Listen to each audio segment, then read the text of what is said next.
Hola, estimadas alumnas y alumnos del curso de Macroeconomía 1 de la licenciatura en Negocios Internacionales de la Universidad Autónoma del Estado de México. Les doy la más cordial bienvenida a este curso en donde yo voy a ser su profesor a través de la herramienta de mediación tecnológica. Ya tuve la oportunidad de conocer a algunos de ustedes la semana pasada, cuando por única ocasión hice la clase presencial. Los que no pudieron asistir, no hay ningún problema, no, eso no se les va a contar como inasistencia. Y a partir de esta semana y hasta que acabemos el semestre, voy a estar grabando los videos de forma semanal y posteriormente les voy a estar dejando la tarea con base justamente en los contenidos que veamos a lo largo de toda la sesión. Entonces, mi nombre es Genaro Cruz, soy el profesor de macroeconomía de este semestre y espero que podamos aprender mucho juntos. Yo los invito a que empiecen a desarrollar ustedes que están iniciando su carrera, que están pues ya en el segundo año. Es un buen momento para invitarlos a que aprendan la herramienta de autogestión, de autoestudio, sobre todo en materias como esta, que son a través de mediación tecnológica. Es fundamental que ustedes desarrollen esa capacidad de autoestudio. Esto porque en la mayoría de los casos, pues los profesores no podemos estar presencialmente todo el tiempo atendiendo sus dudas y sus preguntas. Entonces, pues ustedes tienen también que hacer una labor muy importante a través de la investigación, del autoestudio, de la revisión de los recursos, de los libros que vamos a estar llevando a cabo durante el semestre, específicamente a la hora de resolver las tareas. En un momento más les voy a compartir mi correo electrónico donde ustedes me pueden escribir con toda confianza para hacer alguna pregunta, alguna sugerencia, alguna aclaración relacionada con las tareas que les voy a dejar cada semana. Es importante que estemos en estrecha comunicación, por favor. Entonces, pues sin más preámbulo, les doy nuevamente la bienvenida a este curso de macroeconomía y hay que ponerse muy atentos a la clase y, por supuesto, también hay que echarle muchas ganas a esta materia para que puedan obtener una nota o una calificación alta. Bien, entonces, si me permiten, voy a compartirles mi pantalla.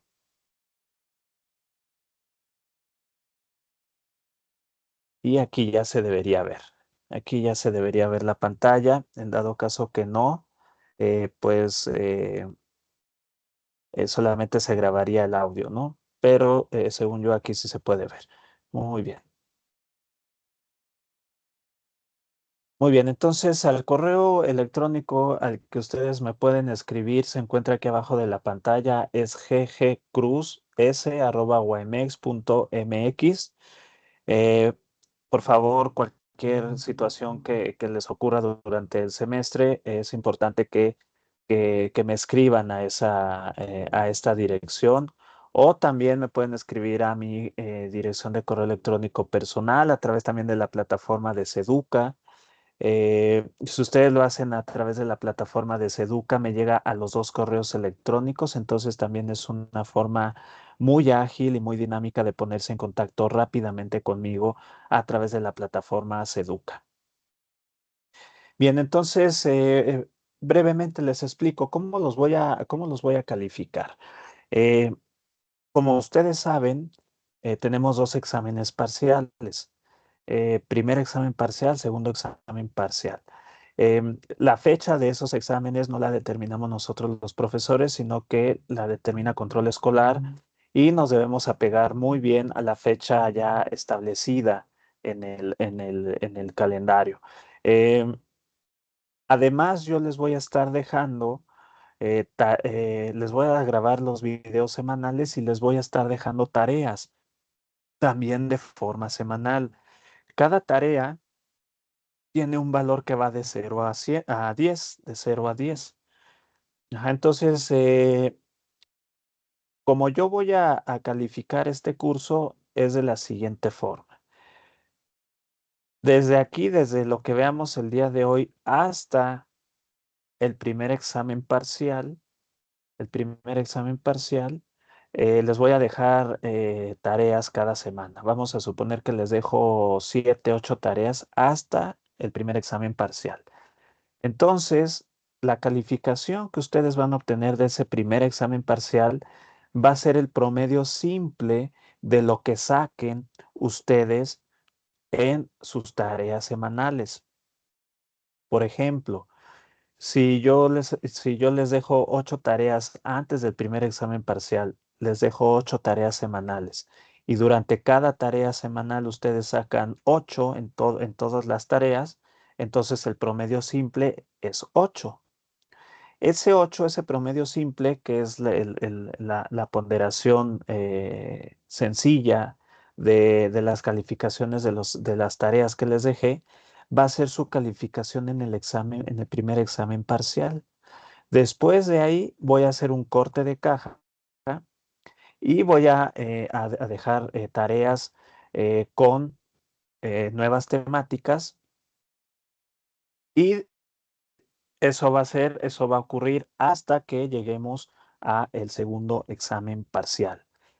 Eh, ¿Cuál va a ser la calificación que voy a poner en el segundo examen parcial? Nuevamente va a ser el promedio simple de todas las tareas que les dejé desde el primer examen parcial hasta el segundo examen parcial. Entonces, nuevamente, si por ejemplo en el intervalo del primer examen parcial y el segundo examen parcial transcurren, por poner un ejemplo, 10 semanas, les voy a dejar 10 tareas. Eh, Cada tarea la califico semanalmente y la calificación del segundo examen parcial es la suma de la calificación que hayan obtenido en esas 10 tareas entre 10, es decir, es un promedio simple. Y la calificación obtenida, es decir, ese promedio simple va a ser la calificación del segundo examen parcial, ¿sí? Entonces, primer examen parcial, segundo examen parcial. Eh, ¿Cómo saber si tienen que presentar examen ordinario? Es muy sencillo. Yo voy a sacar el promedio simple de lo que sacaron en el primer examen parcial y en el segundo examen parcial saco el promedio simple y el resultado va a ser su nota final. Entonces, como ustedes saben, si esa nota final es menor a 8, pues tienen que presentar examen ordinario. Si es mayor a 8, pues ya exentaron el curso y ya pueden disfrutar de sus vacaciones, ¿ok? Entonces, así es como le voy a hacer. Ya si tienen ustedes que presentar ordinario, extraordinario, etcétera, eso ya se cuece aparte. Yo en lo que me voy a fijar es que trabajen durante el semestre a través de las tareas semanales que les voy a estar dejando. Muy bien. Entonces, como les decía, la materia se llama Macroeconomía 1, corresponde al semestre febrero-junio de 2025. ¿Y cuál va a ser el contenido temático que vamos a ver en esta materia? Aquí están los objetivos del área curricular. Para no gastarme demasiado tiempo en esto, voy a saltarlos, pero ustedes pueden ponerle pausa y leerlos de forma mucho más detenida. Bien, ¿cuáles son los contenidos entonces? Ahora sí que vamos a ver durante todo este semestre. La realidad es que la macroeconomía es una materia bastante intuitiva. Para las personas que están interesadas en aprender macroeconomía, es demasiado intuitiva y es mucho más sencilla de entender desde mi punto de vista en comparación con la microeconomía, que en muchas ocasiones se puede tornar bastante subjetiva. Y por eso la experiencia que tengo es que a muchos alumnos les cuesta, en algunos casos, les cuesta trabajo entender. Lo mismo no ocurre en el caso de la macroeconomía, donde todos conocemos conceptos como inflación, como desempleo, entre otros. eh, y entonces es en ese sentido que es mucho más difícil, mucho más fácil de digerir, es mucho más intuitiva y generalmente a los alumnos les gusta más. No estoy diciendo que este vaya a ser su caso. Cada quien puede tener diversos gustos en relación con eh, si prefieren la macroeconomía o la microeconomía. Muy bien. Entonces, en el tema uno vamos a ver lo que es introducción a la macroeconomía, los conceptos básicos, qué es la frontera de posibilidades de producción, qué es el flujo circular de la economía, sobre todo dos modelos son los que vamos a ver en el tema uno y son los conceptos básicos o son las bases para poder establecer, por supuesto, ya conceptos macroeconómicos un poquito más complejos que lo vamos a ir viendo en el desarrollo, durante el desarrollo del semestre. En el tema 2 es la medición de la actividad económica. Cómo medimos a nivel macroeconómico? ¿Cómo medimos la actividad económica? Entonces, aquí el concepto más importante desarrollado por los economistas es el concepto de crecimiento económico. ¿Qué es crecimiento económico y cómo ligo este crecimiento económico con el concepto de frontera de posibilidades de producción? Una vez que entendamos este concepto de crecimiento económico, vamos a definir otro concepto, que es el concepto de desarrollo económico. Es decir, crecimiento económico y desarrollo económico no son los mismos conceptos, pero sí vamos a ver cuál es la interdependencia o la relación o el vínculo que tienen estos dos conceptos. Y para poder entender eso, pues necesitamos de un concepto básico que se llama cuentas nacionales. ¿Cuáles son las cuentas nacionales? Específicamente, vamos a ver la variable o la identidad contable más importante en la macroeconomía, que es el Producto Interno Bruto. Después voy a desarrollar el concepto de Producto Nacional Bruto, después la renta nacional y finalmente vamos a ver algunos conceptos básicos de identidades macroeconómicas. Una vez que entendamos entonces cómo es la dinámica del Producto Interno Bruto en un país, en una nación, entonces ya en el tema 3 podemos meternos a analizar un poquito lo que es el mercado de trabajo. En el mercado de trabajo entonces convergen dos aspectos fundamentales, lo que es la demanda de trabajo y lo que es la oferta de trabajo. Ajá, entonces, ¿qué es lo que sucede cuando en el mercado de trabajo convergen tanto la oferta de trabajo como la demanda de trabajo? Eso lo vamos a ver a través de la determinación de los salarios. Después, otro concepto también muy importante, muy utilizado en las literaturas sobre mercado de trabajo, es el concepto de desempleo. ¿Qué es el desempleo? ¿Cuáles son los tipos de desempleo más comunes? Y vamos finalmente a ver cuál es la diferencia entre el salario real y el salario nominal.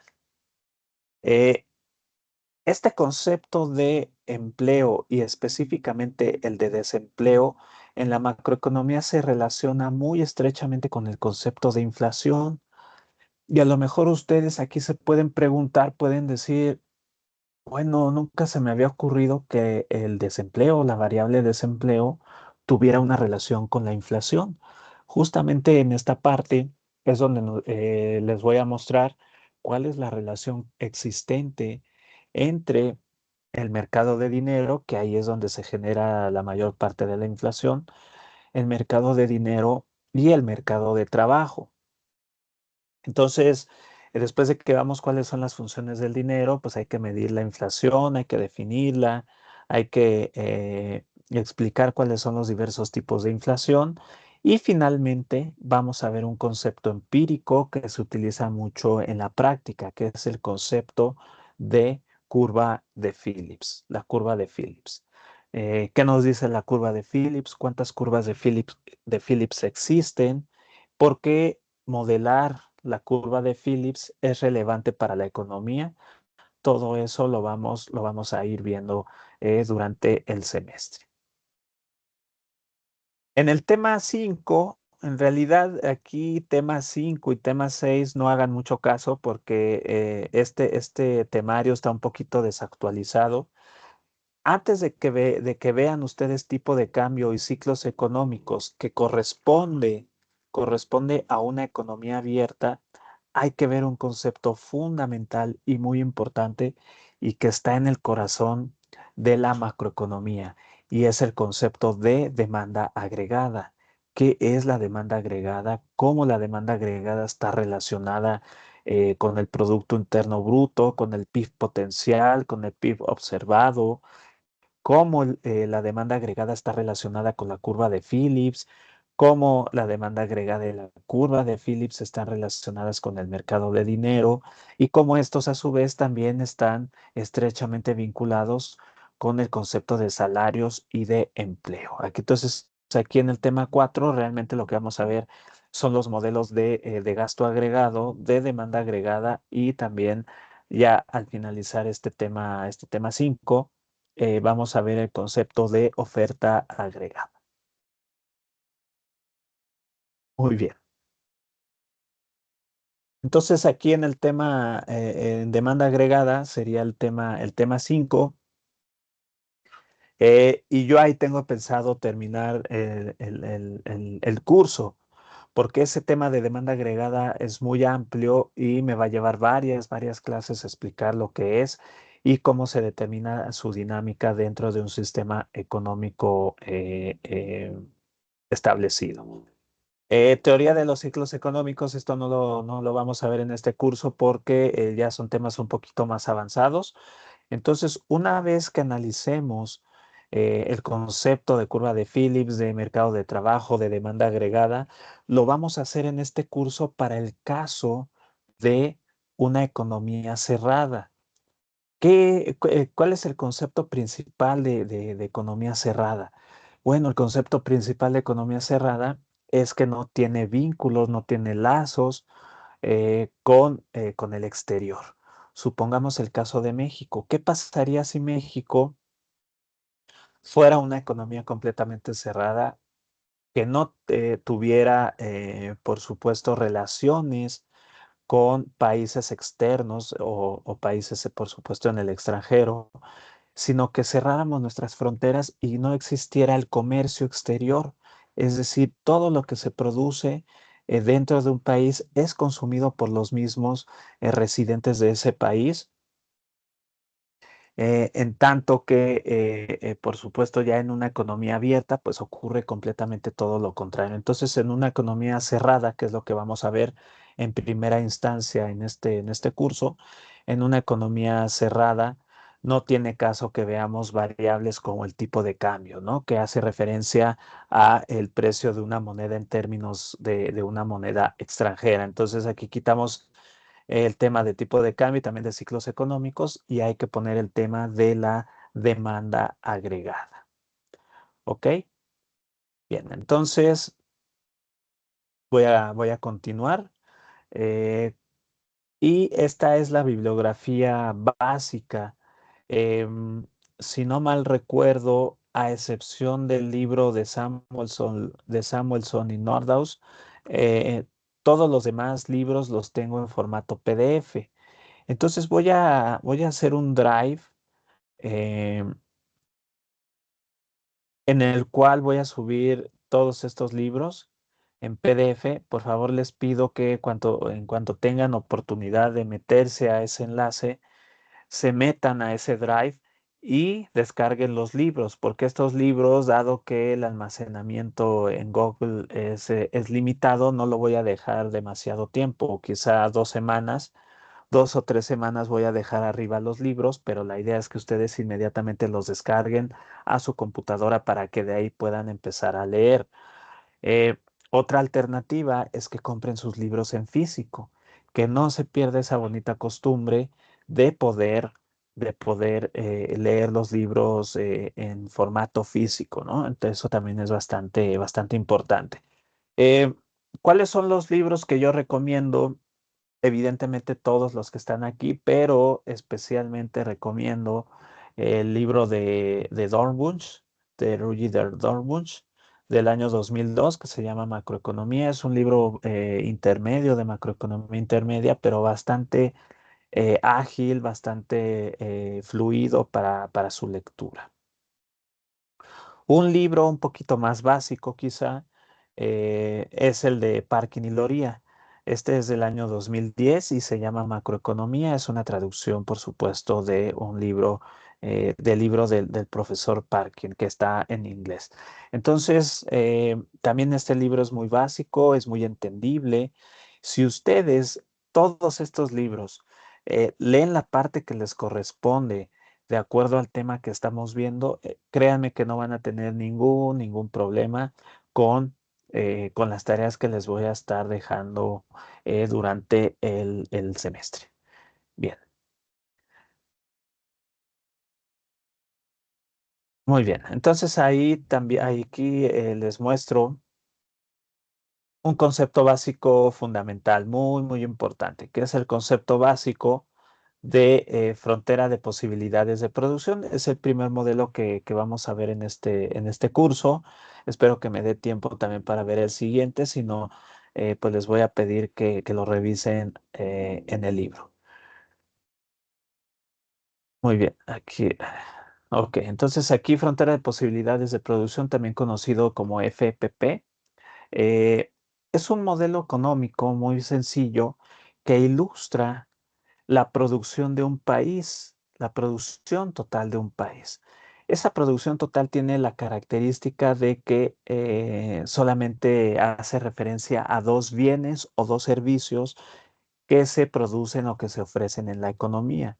Claramente este es un supuesto poco realista porque eh, es claro que existen miles, quizá millones de productos de todos los tipos que se venden en la economía y que hay personas que los compran todos los días.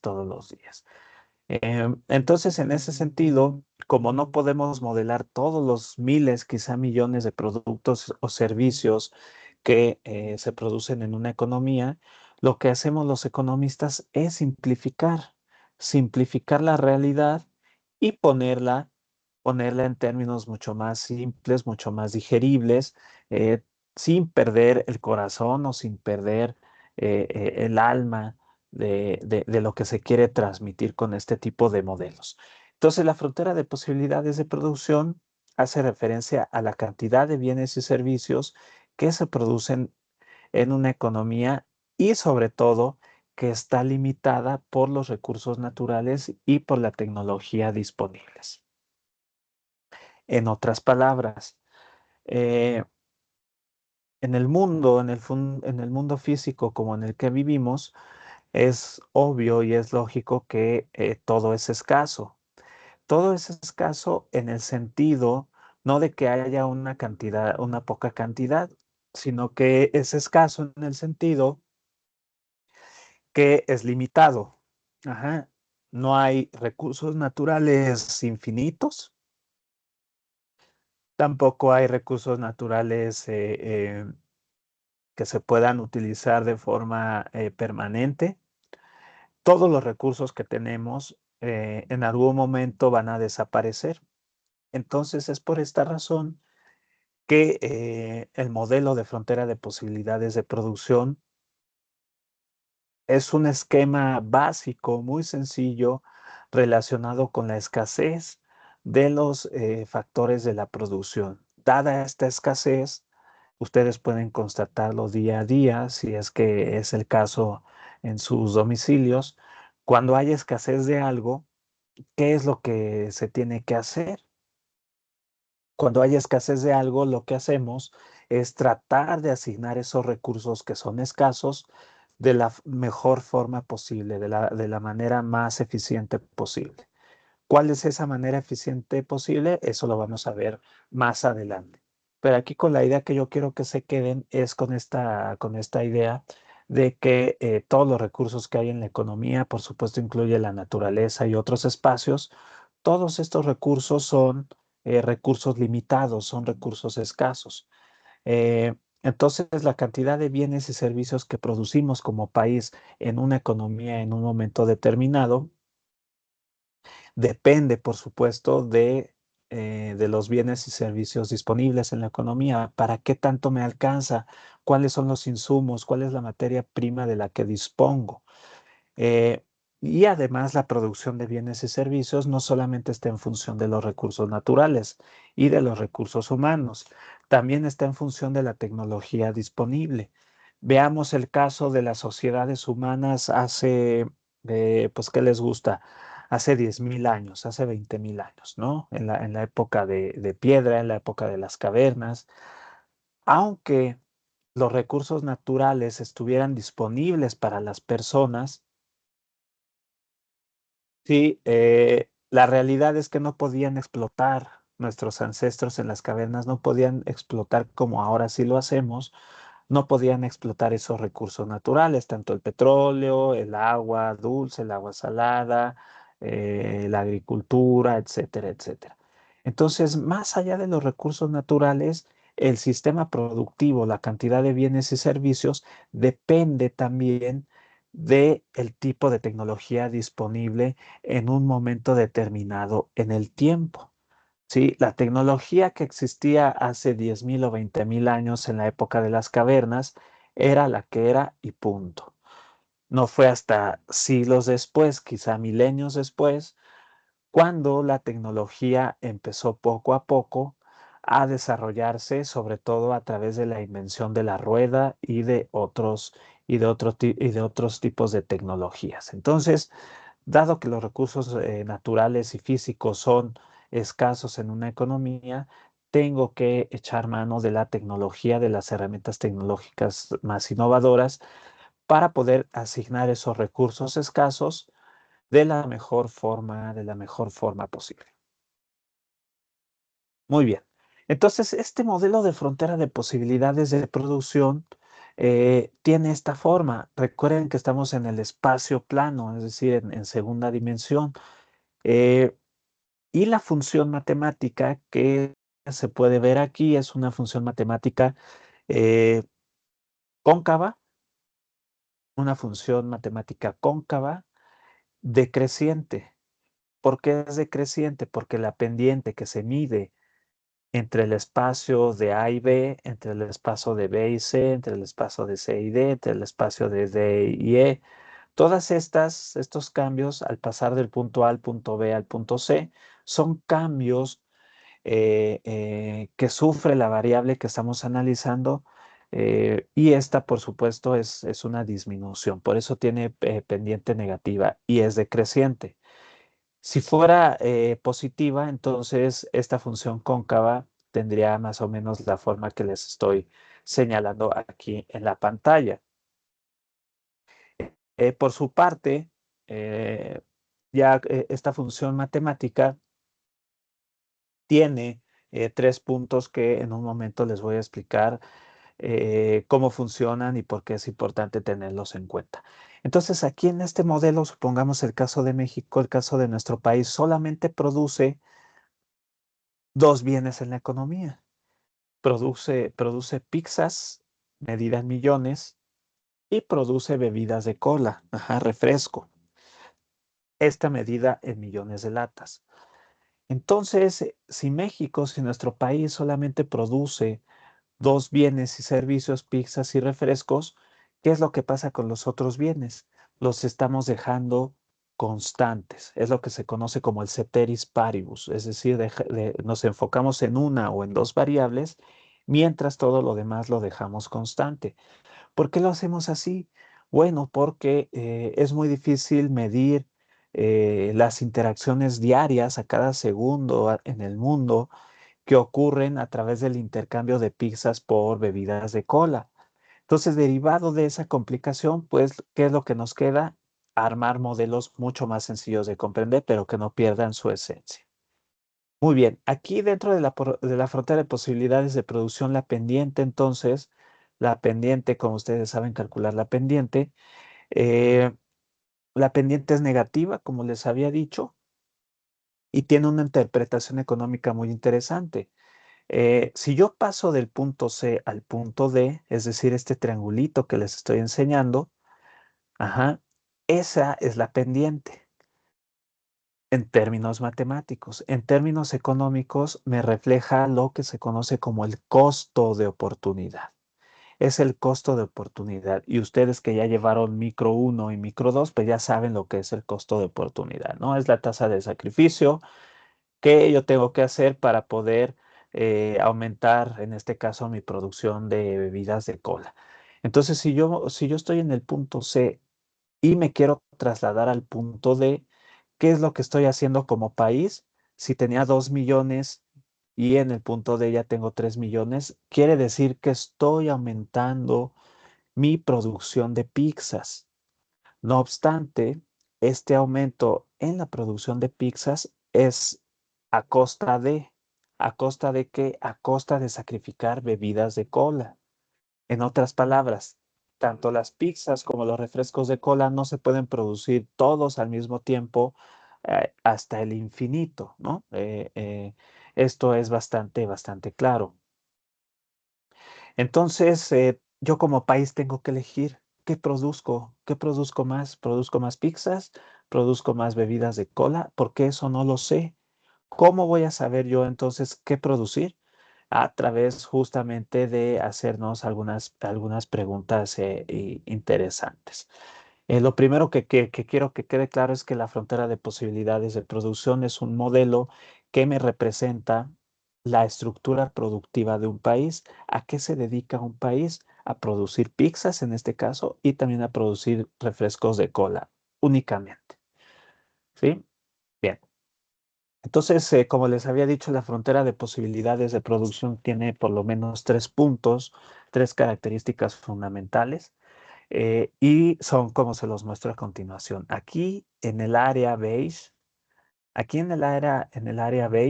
es un área que se conoce como un área alcanzable. Es decir, dado cierta combinación de productos o servicios, es factible alcanzar este punto con la tecnología que tenemos y también con los recursos humanos y el capital. Entonces vamos a poner el ejemplo que esta frontera de posibilidades de producción es de un país, México. En México entonces producimos pizzas y también producimos refrescos de cola. Se dice entonces que les gusta este punto. Vamos a poner aquí este punto como un punto alcanzable. Ajá, un punto alcanzable entre pizzas y bebidas de cola. Entonces, en este punto que les estoy señalando aproximadamente, como es un punto alcanzable, yo como país puedo producir 1 millón de pizzas. Ajá, produzco 1 millón de pizzas y al mismo tiempo produzco cerca de 12 millones de refrescos de cola, ¿sí? Entonces, esto se hace así porque justamente lo que estamos midiendo es la pendiente. Ese es un punto alcanzable. Un punto óptimo es aquel punto, ajá, en el cual se produce a la máxima capacidad que tiene un país, es decir, empleando toda la tecnología, todo el capital disponible, todo el capital humano disponible y por supuesto la tecnología. Entonces, todos estos son conceptos que nos dicen justamente eso, que si yo me ubico sobre la línea, es decir, sobre la frontera de posibilidades de producción, que en este caso es color azul, ese va a ser el punto óptimo, ese es el punto óptimo y como ustedes ya vieron micro, pues se acordarán que el concepto de equilibrio es muy importante en la economía. Ok, entonces tenemos el punto alcanzable debajo de la frontera de posibilidades, tenemos el punto óptimo que es sobre la frontera de posibilidades, es el punto, cualquiera de estos en azul, es el punto en el cual, es el punto en el cual la economía está trabajando al 100%. Se están empleando todo el capital disponible, como les había dicho, y también se está utilizando toda la mano de obra disponible en un país, ¿sí? Y finalmente, un punto inalcanzable. Un punto inalcanzable es aquel punto que está fuera de la zona alcanzable por obvias razones y también es un punto que está fuera de la frontera de posibilidades de producción.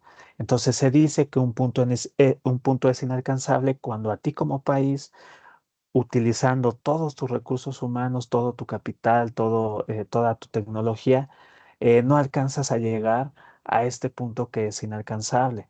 ¿Qué es lo que necesitas para alcanzar este punto inalcanzable? Es expandir tu estructura productiva que se vea reflejada en un aumento en el crecimiento o, mejor dicho, en un crecimiento económico. Y ese mayor crecimiento económico va a hacer que la frontera de posibilidades de producción se expanda hacia afuera con la misma pendiente, pero con una economía mucho más grande. ¿Ok? Entonces son los tres puntos importantes de la frontera de posibilidades de producción y esto lo tienen que tomar en cuenta, lo tienen que tener en consideración. Les pido que este es el costo de oportunidad, que lo lean, que pausen el video para que lo lean y en su caso hagan apuntes para que tengan ahí más claro lo que es la FPP y lo que es el costo de oportunidad. Ajá. Aquí también lean por favor esta diapositiva. Y la siguiente semana voy a empezar con el concepto de equilibrio en la frontera de posibilidades de producción. Yo les había dicho que cualquier punto sobre la línea azul es un punto óptimo, pero ¿cuál es el punto deseable para una sociedad? Quizá el punto C, con 2 millones de pizza y 12 millones de refresco, o quizá el punto B, con 4 millones de pizza y 5 millones de refrescos de cola. Justamente eso es lo que vamos a ver la siguiente semana de cómo podemos determinar cuál es el punto óptimo, cuál es el punto más eficiente que nos permite maximizar tanto las ganancias como las utilidades. Entonces, espero que hayan entendido lo que vimos en esta clase. Fue una clase muy básica, en donde gran parte pues estuve presentándome y también viendo las reglas del juego. Recuerden, para los que no estuvieron en la sesión presencial, recuerden, es muy probable que durante la mayor parte del semestre yo les esté dejando tareas en las que ustedes tienen que hacer tabulados o también tienen que hacer gráficas. Es importante que aprendan a hacer eso. Lamentablemente no estoy presencial con ustedes para poderles enseñar y además el tiempo no me daría, por lo cual yo les sugiero que busquen tutoriales en YouTube de cómo hacer tabulados y cómo hacer gráficas.